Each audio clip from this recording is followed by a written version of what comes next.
that. So what's going on? We hear this rumour that somebody's been visiting the White House on a monthly basis, and he's a Parkinson's expert. Right. It feels like there is more to this and they're not telling people. Yeah, the White House logs don't lie. And so why would a Parkinson's expert be visiting the White House? And the story is that he was visiting the White House physician, Joe Biden's personal physician. And just maybe they were talking about some research project or something. It's laughable. It's similar to the cover-up of Biden's cognitive challenges that they've been basically doing for 3 years now with the compliant media. So I don't think it will work. I don't know. I can't confirm that he's got Parkinson's. Of course not. But he obviously has something. I mean, there's no doubt. His whole manner, his physical gait, he's shaky. I mean, that's a sign. It's a characteristic. Sure. It's difficult to stand up completely straight. The confusion. Yeah. And if there is, even if it's some form of dementia, it's a disgraceful cover-up, actually. It's not fair on the man, and it's not fair on the world and the country. Yeah, it's elder abuse, first of all. Yeah. But it's not just, I mean, if he had an accident or something suddenly happened to him, okay, there'd be plenty of sympathy for him. But this was a cover-up that's been going on for 3 years, and especially in the last 6 months. And you can even see versus a year ago, the difference. So the cognitive decline is obvious. And look, before the debate, 65% of Americans didn't think he had the cognitive ability to continue. And now it's 80. So it's not like people bought into the media cover-up. But it's shameful that the inner circle as well as the compliant media did this to the American people. It's election interference for the most part. Right? Even anyone with half a brain would look at him, even at the beginning of his term, actually even the one before that, could see that he is not fit for office. And I don't know why everyone's pretending. They've been pretending for years. And now they act surprised. Exactly. Is it because they're so horrified at the thought of replacing him with Kamala Harris, the vice president? Yeah. Is that what the problem is? She's been the best insurance for Biden. Right, because they knew that no one would proceed, let's say, with an impeachment or the 25th Amendment, knowing that Kamala is in the chair and would take over. So is she really that bad? She is that bad. She polls below Biden in terms of approval ratings. She's only gotten a little bit of a lift in the last week because people saw how bad Biden is. So now Kamala Harris is getting a little support in the polls versus Trump. So she's now running better against Trump than Biden is. Because it'd be difficult, if they do dump him, don't they have to go to the black woman vice president? It would look pretty bleak. Yeah, I mean, they made a mistake, obviously, with the diversity hire in 2020. But I would argue that DEI peaked in 2020. If they're smart, they'll choose the best candidate. If Kamala's the best candidate, great, but I don't think she is. But she's well positioned. Because she's vice president, because she's sort of was appointed as the heir in 2020. So she is in a good position. Her polling is improving. I hope she's the candidate. I would prefer Biden because he'd, guarantee to lose. But I would think Kamala is the second best bet for the Republican cause. What is going to happen though? I have no idea.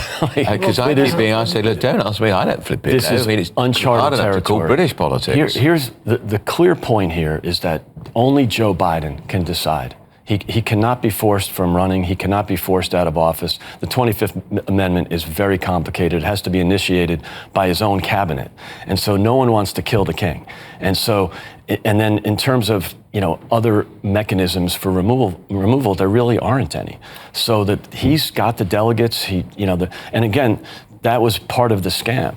They covered up for him. So even though he won all these elections, these primary elections, that was pretty deliberate election interference. I think it's ridiculous that anyone should have even thought about him doing that. Charlie, where do you stand on this? Well, I'm a reporter, I don't stand on it at all. But last night, watching all of the events that we had screened from the US, we had the White House press secretary giving an update on President Biden's health, and she struggled because the entire conversation, all of the questions were on that. Not a single question was on the terms and the framing that President Biden wanted. And then an hour later, he gave this speech opening the NATO summit where he struggled tremendously. Yeah. There has been no shortage of conversation about how President Biden does not attend press conferences, public press conferences, what his press secretary is referring to as big boy press conferences, where he receives questions from reporters. He's having one tomorrow. At least 3 correspondents will attend that. He only speaks with teleprompters generally. And last night he had a 5-minute speech to get through.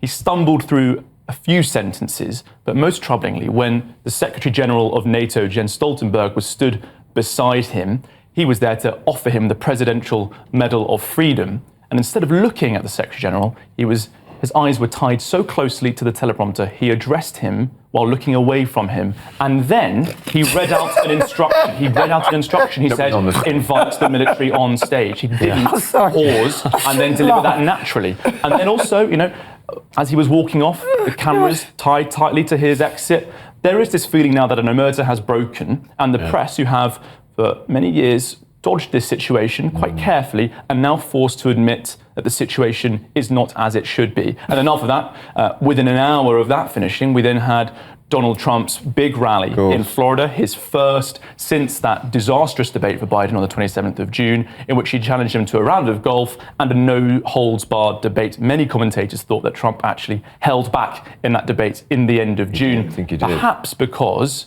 he doesn't want to give the American people a sense of pity, looking at someone being brutalised in the way that Trump often does. Also, less is more with this. I also think Trump's not a fool. He didn't need to say anything. He didn't need to be critical. People could see for themselves how badly he's doing. He was very disciplined, partly because the format actually helped Trump, even though it was Biden's choice and his staff's choice to have those kind of guidelines. It benefited Trump because it kept him focused and it kept him disciplined. But I think he did it as well on purpose. The campaign has been much more disciplined. Yeah. He does have a few cracks, but how embarrassing. Invite them on military on the stage. I mean, just if it's not on the auto cue, he can't do it. It looked terrible, and it's worth stressing that they haven't got much time if they want to replace him. This convention is soon. They've got a matter of weeks if they're going to move. Last night, just before he gave that speech, another Democratic congressperson came forward and said, we need to get rid of him. Reportedly, the news from the Hill is that others are saying that in private, but you have at least a handful now in public saying we need to get rid of our president. That's an unprecedented move. Well, the only way to do it is he has to do it.